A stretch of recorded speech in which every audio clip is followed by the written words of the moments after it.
Hello my kings, queens, and fellow non-binary leaders, and welcome to Nerdy Nakama, a Haikyuu TextTube channel.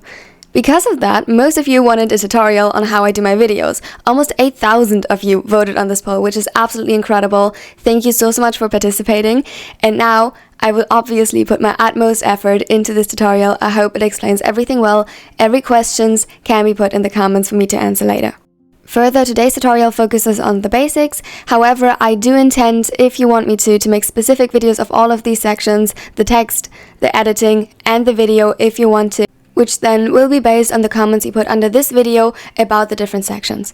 Now, I hope this all is explained well, and I hope you'll enjoy. Let's go, and good luck on your own journey to creating these things. We started with the text section. This is the home screen of my phone, which I create all of my text and scripts on my phone, and the app I use for that is called Chatty. It's that one over there. This is how the app icon looks like, and it's available both in the App Store as well as the Google Play Store.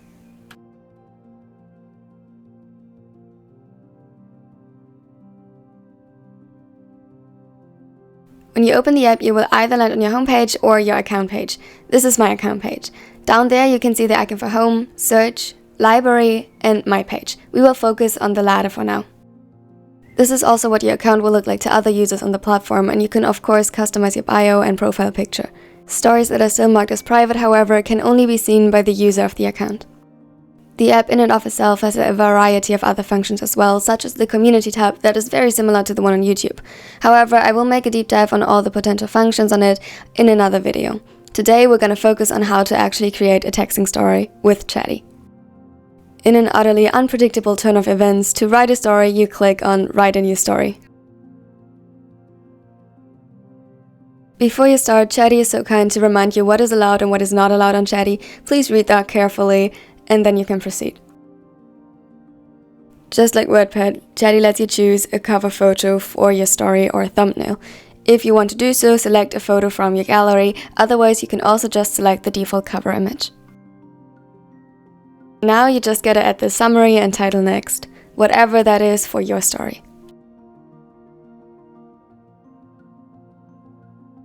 Next, you want to choose a category. Chatty has a variety to choose from. For fanfic, there's only romance, fantasy, thriller, and LGBT+. If your story falls into none of these categories, you can request a new category down here. In that case, for the time being, choose whatever category is closest. Lastly, you can add up to 10 hashtags for people to find your story easier. The tricky part, of course, being that it can only be 10 hashtags, and also they have a quite strict character limit, so full pulley ships names are most of the time not possible.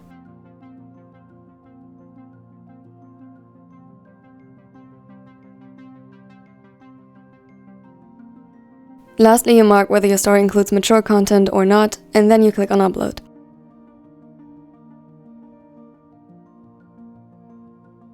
It will then send you to the story page.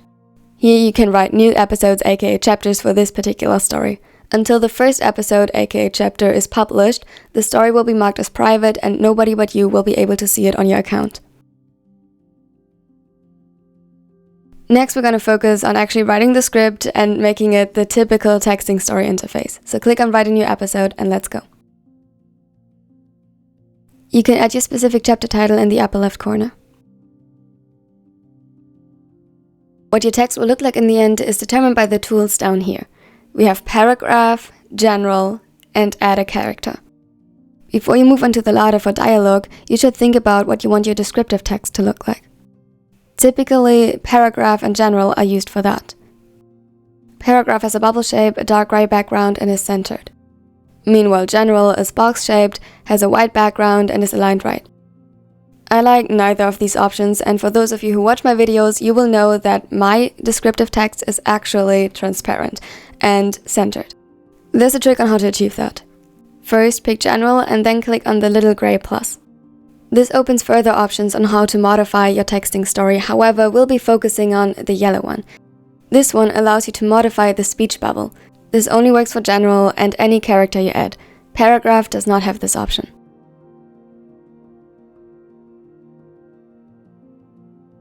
This is the interface that then shows up.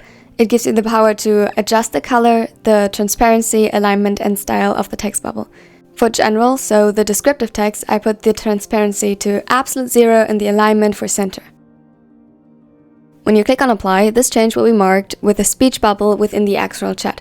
However, don't worry, as soon as you publish or read the story, this speech bubble will not be visible. You can check that it's not by clicking on preview and also check if it worked. To go back, simply click on the arrow in the upper left corner and proceed with your script. This opens up a bunch of options on how to customize your text and your style of texting stories. If you want me to make a video in more detail about the different texting styles and how I use them in my stories and how you can emphasize certain things with that, just put it in the comments and I might make a video just about the app itself, because for now, we're sticking with the general stuff. A last tip before we go on to add characters and write the actual script: before you start with the actual story, I would add at least 5 dots in between. Depending on how you later edit the video, this can be relevant for how it shows on screen, and I will tell you why when we come to that. Any texting story that includes dialogue typically has individual speech bubbles for the individual characters. To add one in Chatty, click on Add Character next to General. You can then enter their name, add a picture, and choose whether they chat on the left side or on the right side. I would advise you to put most characters on the left side and one character, the main character, on the right side. If you changed this while writing the story, all the previous text that character has said will change to the side you change it to.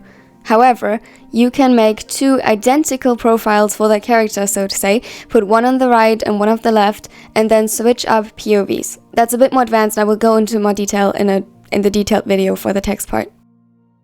You also have the option to choose one character per story to be the reader's point of view. I don't know what that would look like because I don't write reader's point of view, but maybe that's interesting for you. To add a picture for the character, click on the currently empty profile picture. This is my library of photos I have used previously. Chatty keeps a library of the photos you use frequently under uploads and also has some options of stock photos for male and female. This is a good tool for consistency, so if you write about the same characters, multiple stories, you only have to choose one picture for the character for one time, and then it is in your Chatty gallery and you do not have to search it again when you write another story for them. You can add pictures from your phone gallery by clicking on the icon in the upper left corner.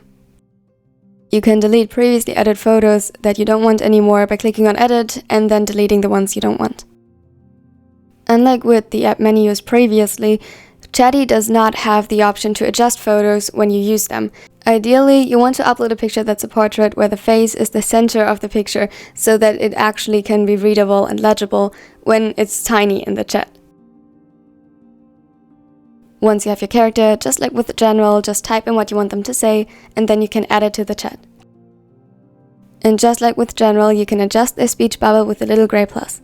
More details on that and how I utilize it personally, I will add in the video that is specifically about the text and explain more advanced ideas I have behind that. Now just add whatever characters you need for the story and you can start writing your full script. When your script is done, the next thing you want to do is to make a screen recording of it. Some people use screenshots, which for me personally is way too much work.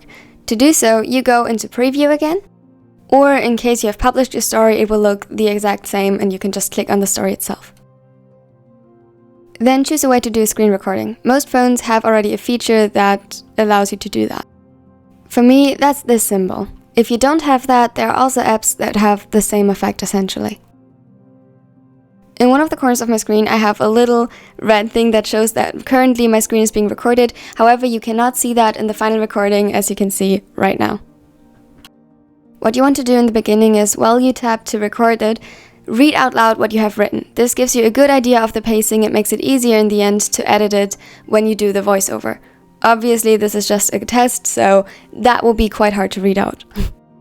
After a while, you will get a feeling for the pacing and how fast you can go. Once the whole script is recorded and you finish the recording, it should appear as a video file on your phone, which you then only need to transfer into your video editing software.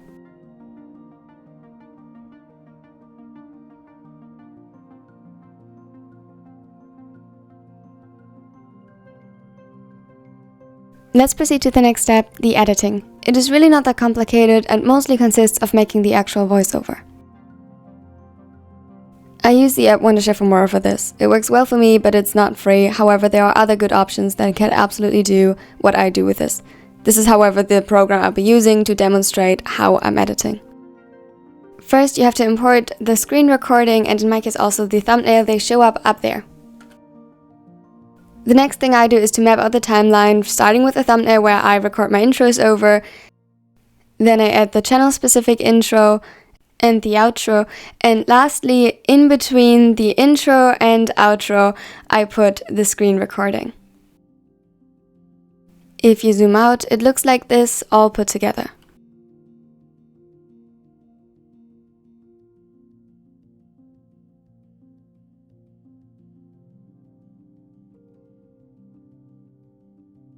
Next, I choose the music for the intro.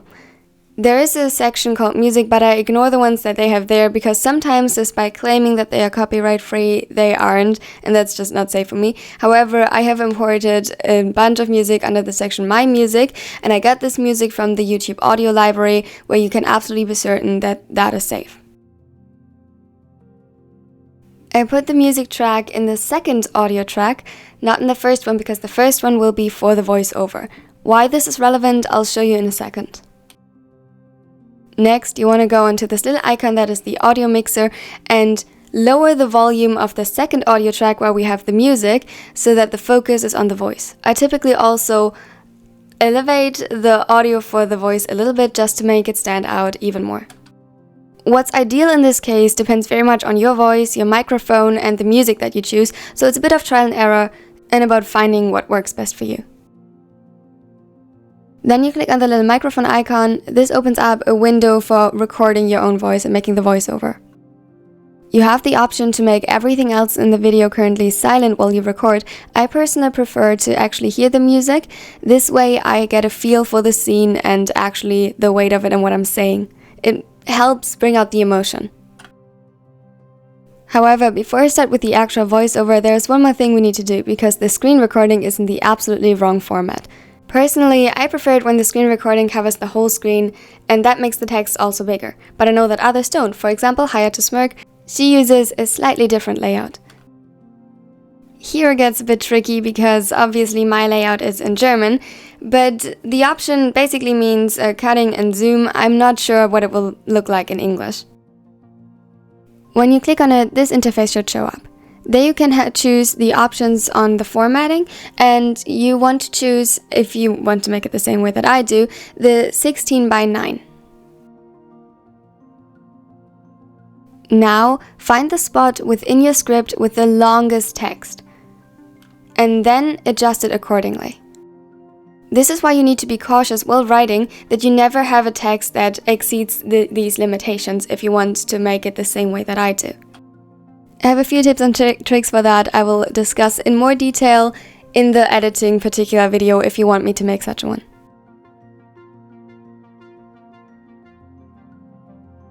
At the end, I quickly speed through the rest of the video one more time to see if it fits, and if it does, this is what it will look like. To start with a voiceover, find the first line of your script and just 1 second before that, set the right red line and then start recording as soon as you're ready.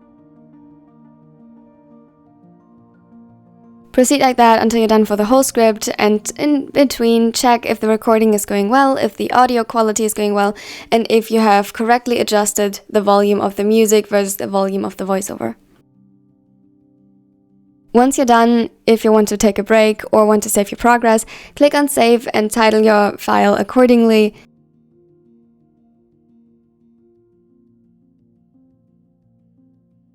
When you're done, the final step is to export your project.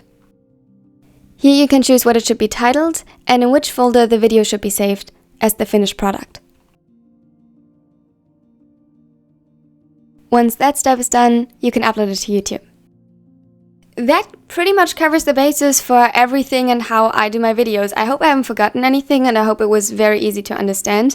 But yeah, it's really not that much of a complicated process. It takes a lot of creative energy to come up with all the texts and a lot of patience and trial and error in the beginning to figure out what works for you, because ultimately this is just my process.